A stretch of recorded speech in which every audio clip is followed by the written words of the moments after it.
ସବୁ କାମ ସରିଲା। ମୁଁ ଆସିଗଲି ରୋଷେଇ ଘରକୁ। ମିକ୍ସ ଡାଲକୁ ପ୍ରେସରରେ ସିଝେଇବା ପାଇଁ ବସେଇଦେଲି। ଏଇ ଚପର ସାହାଯ୍ୟରେ ଟମାଟୋ ସବୁ ଚପିଂ କରିଦେଲି।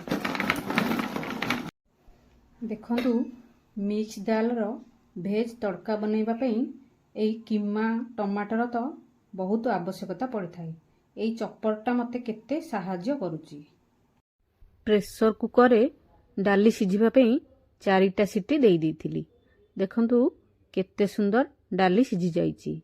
ଏବେ ତରକାରୀ କରିବା। ଡାଲି ସିଝେଇ ଦେଇଥିଲି।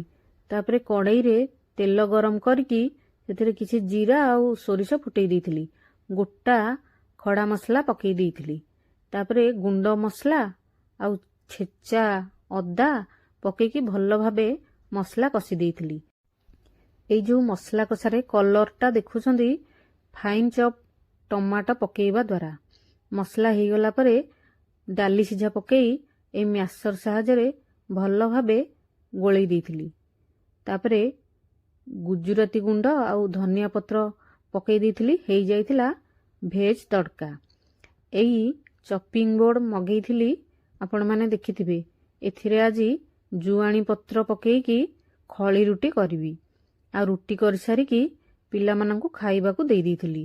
ଦହି, ଆମ୍ବ, ଖଳି ରୁଟି ଆଉ ଭେଜ୍ ତଡ଼କା। ତାପରେ 2 ପିଲାମାନେ ଖାଇ ବସିଲେ। ଆଉ ଭିଡ଼ିଓଟି କେମିତି ଲାଗିଲା ନିଶ୍ଚିନ୍ତ ଜଣେଇବେ। ରହିଲି। ଜୟ ଜଗନ୍ନାଥ।